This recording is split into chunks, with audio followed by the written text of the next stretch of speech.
பாரம்பரிய திருவள்ளுவர் குல வம்சம் பிரசன்ன ஜோதிடர் சுப மாரிமுத்து திருப்பூரிலிருந்து இந்த பதிவு உங்களுக்காக. பெரும்பாலும் யாராவது வீட்டில் குடி அதிகமாக குடிச்சிட்டாங்கன்னா கன போதையில் அதிகமாக இருப்பார்.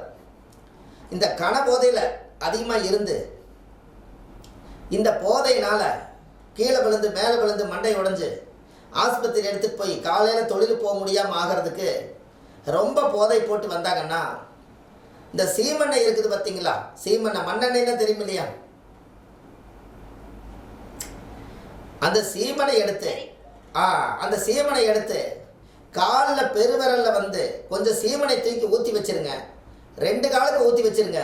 அவருக்கு ஒரு 5 நிமிஷத்துக்குள்ளே அவருக்கு போதை தெளிஞ்சிடும். அதுக்கப்புறம் அவருக்கு மண்டை உடையாது, கால் கை உடையாது. உடனே வைத்தியம் பார்க்கணும்னா இதை செய்யுங்க, சிறப்பாக இருக்கு. இதுக்கு முன்னாடி கேள்விப்பட்டுக்கிறீங்களா?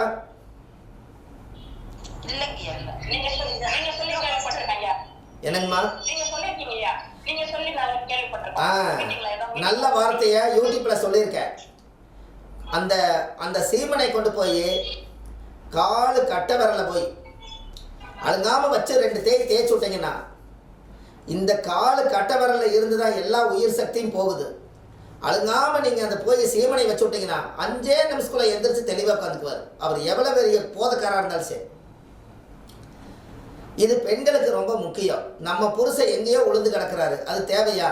அதுக்கு ஒரே வழி, கொஞ்சம் மண்ணெண்ணெய் வீட்டில் அதிகமாக வைக்காதுங்க, அது ஆபத்தாயிரும். கொஞ்சம் மண்ணெண்ணெய் எதுக்குன்னா அந்த மாதிரி ஒரு வைத்தியம் தேவையில்லாதவங்க பண்ணாங்கன்னா இந்த வேலை செய்யுங்க, அது ரொம்ப சிறப்பாக. அதை விட இன்னொரு விஷயம் சொல்கிறேங்க. கஞ்சா குடிச்சுக்குவார். கஞ்சா குடிச்சிட்டு கன போதையில் இருப்பார். இந்த கன போதையில் இருக்கிறவரை அவ்வளவு சுலபமாக 2 நாளைக்கு 3 நாளைக்கு மப்பு இறங்காதுன்னு சொல்லுவாங்க. அதை சரி பண்ணுறதுக்கு உங்களுக்கு ஒரு பரிகாரம் சொல்கிறேன். மரவள்ளி கிழங்கு ஒரு 2 துண்டு அவரை சாப்பிட சொல்லுங்கள். 3 நாள் இருக்கிற போதை 3 நிமிஷத்துக்குள்ளே தெளிவாக வேலைக்கு போயிடுவார். இதை செய்யுங்க. எல்லா பெண்களுக்குமே குடிச்சிட்டு வந்து திண்டாடிட்டு இருக்கிற ஆண்கள் தெளிவாயிடுவார். அவர் கணவன் மனைவி எப்பவுமே, அதாவது 60ஆம் கல்யாணம் வரைக்கும் கணவன் மனைவியாக ஒற்றுமையாக இருப்பாங்க. அதுக்கு ஒரு முக்கியமான ஒரு பரிகாரம் இருக்குது. அந்த பரிகாரத்தை நீங்கள் சரியாக செஞ்சீங்கன்னா உங்கள் வாழ்க்கையில் ஒரு பெரிய அபூர்வமான விஷயங்கள்லாம் நடக்கும். கேள்விப்பட்டிருக்கிறீங்களா?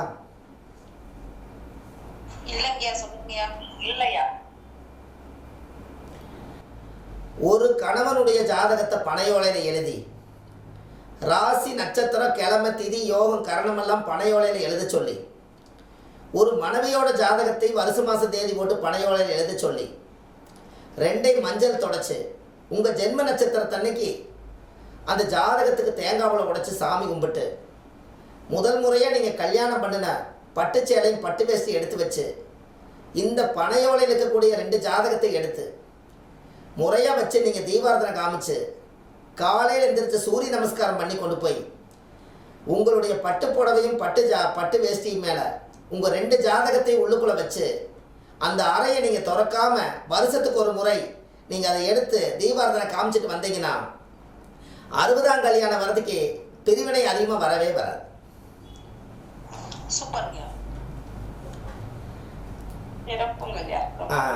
அது ஏன் அப்படி?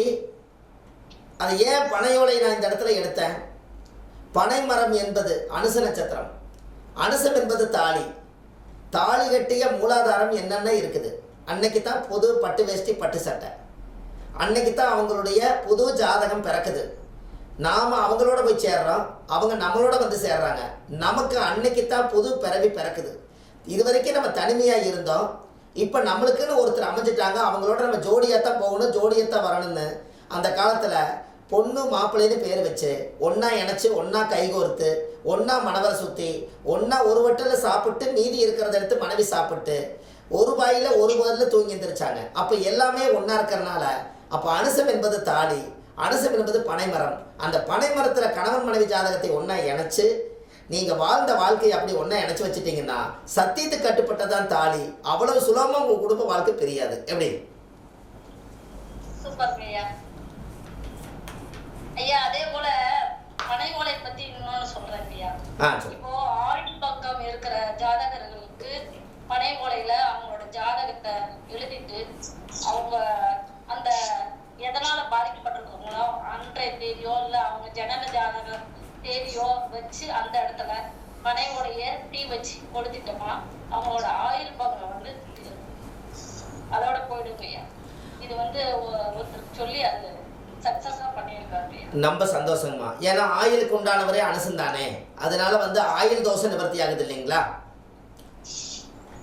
ஐயா அவங்க ஜாதகத்தையும் அவங்க பண ஓலையும் சேரிலையும் வேஸ்ட்டுக்கு வைக்கணுமாங்க ஐயா?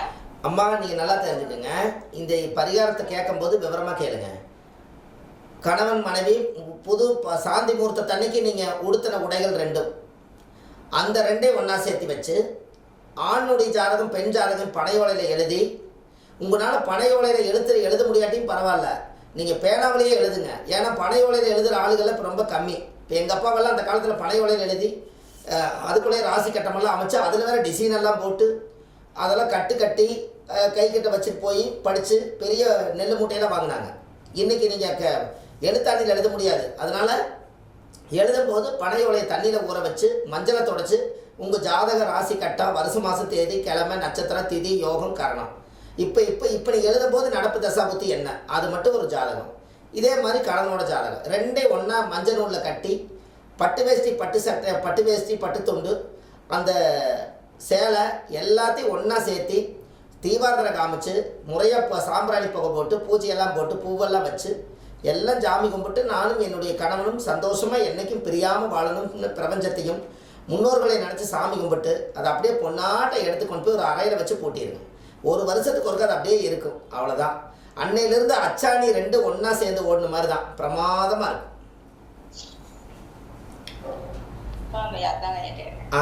அம்மா இதெல்லாம் பெண்களுக்கும் தேவை, இனி போகிற காலத்தில் ஆண்களுக்கும் தேவை. ஒரு பொண்ணு அரேஞ்ச் மேரேஜ் பண்ணிருச்சுன்னா அது எவ்வளோ பெரிய சமுதாயத்துக்கு வெற்றி தெரியுங்களா? இனி வர்ற காலத்தில் ஒரு ஆண் அரேஞ்ச் மேரேஜ் பண்ணிட்டாருன்னா எவ்வளோ பெரிய அசுரம் வளர்ச்சி தெரியுமா? இன்றைக்கெல்லாம் அது கிடைக்கிறது ரொம்ப கஷ்டம். பெரிய புண்ணியம் பண்ணி வைக்கணும்.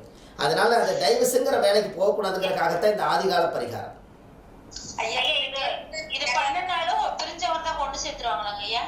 இது பிரிஞ்சவங்க ஒன்று சேர்றதுக்கு இன்னும் ஒரு விஷயம் இருக்குதுங்க. அது சேர்ந்து செஞ்சீங்கன்னா தான் சேருவாங்க. இது வந்து அதாவது ஒரு வாழ்க்கை இருக்கும்போது இன்னொரு வாழ்க்கை மேலே ஒரு ஆசாவாசைகள் வரக்கூடாது. ஏதோ சொத்துக்காகவோ மற்ற ஒரு ஆசாவாசைக்காகவோ ஒருத்தருடைய எண்ணங்கள் மனம் மாறிடக்கூடாதுங்கிறதுக்காக நம்ம இறுக்கி பிடிச்சு வைக்கிறதுக்காக இந்த பரிகாரம்.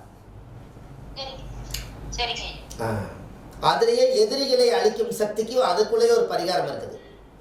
அதே ஒரு பனையோலை வாங்கி ஒரு பனையோலையில் ரெண்டு இருக்கும். பார்த்துருக்கீங்களா? ஈக்கில அதைய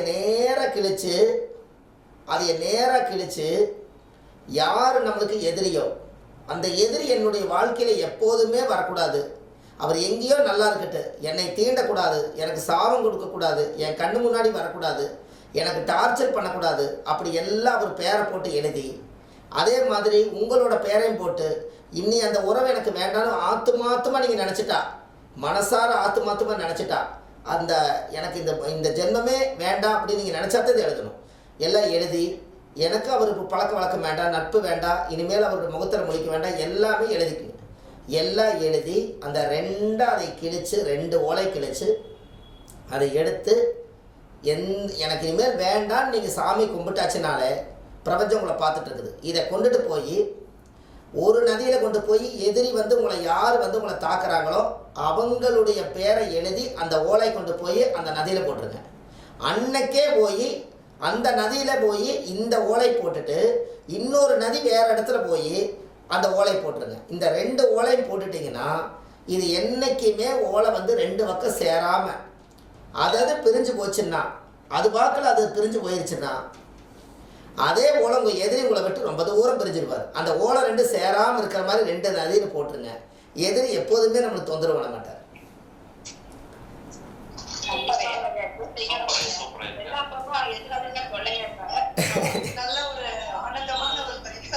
யாரையும் கஷ்டப்படுத்த வேண்டாங்க, யாரையுமே கஷ்டப்படுத்த வேண்டாம். சைலண்டா நீங்க மந்திரம் என்னங்கம்மா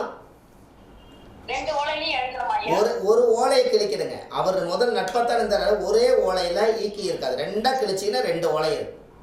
அந்த 2 ஓலையில் உங்கள் பேர் அவங்க பேர் எழுதி நீங்கள் தான் வாக்குமூலம் கொடுக்குறீங்க. ஆத்துமாத்தமாக 2 பேரும் பிரிஞ்சிடலாம் நீங்கள் முடிவு பண்ணிட்டீங்க. அப்போ 2 பேர்த்தோட பேரை எழுதி கங்கா நதி என்பது ஒரு பெரிய சத்தியத்துக்கு கட்டுப்பட்டது தான் கங்கை நதி. அதனால் அந்த பனை ஓலை என்பது சத்தியத்துக்கு கட்டுப்பட்டது. அப்போ அந்த பனை ஓலை என்பது அனுச நட்சத்திரமாக இருக்கிறனால, இந்த அனுசம் என்பது பனை மரமாக இருக்கிறனால, அனுசம் என்பது தாலி. அந்த தாலியை கட்டுனதுனால தானே சத்தியத்துக்கு கட்டுப்பட்டு அடித்தாலும் உதைச்சாலும் அவர் கூட வாழ்ந்தாகும்னு சொன்னீங்க. அப்பேற்பட்ட சத்தியத்துக்கு கட்டுப்பட்ட பனை ஓலையில் தான் அந்த எதிரியோட பேரை எழுதுறீங்க. இந்த எதிரியோட பேரை நான் எப்படி எடுத்தேன்னு உங்களுக்கு தெரியும் இல்லையா? அந்த அனுசத்துக்கு எதிரி எத்தனாவது வீடுன்னா, எதிரி எத்தனாவது வீடுன்னு சொல்லுங்க பார்க்கலாம்.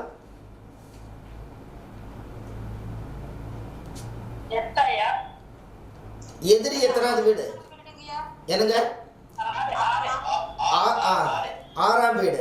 அப்ப அனுசத்துக்கு 6 எங்க வரும்? அம்மா அனுசத்துக்கு மீனமா வரும். அப்போ அனுசத்துக்கு அனுச நட்சத்திர விருச்சிகத்துக்கு 6ஆவது வீடு என்ன வருது? செவ்வாயோட வீடு வருது. செவ்வாய் என்பது தான் சண்டை, எதிரி, சண்டை எதிரி எல்லாமே. அப்போ அனுசம் என்பது அதுக்கு அவமானப்படுத்துறா நம்மளைய. அவமானப்படுத்துறதுனால அவமானம் எத்தனாம் இடம்? 8ஆம் இடம். Very good. 8ஆம் இடம் என்பது பனையோலை. அந்த பனையோலையில போய் பேரை எழுதி அங்க என்ன கிரக நீசம்? அதனால தண்ணியில கொண்டு போய் போட்டுருங்க. அவ்வளவுதான் முடிஞ்சது.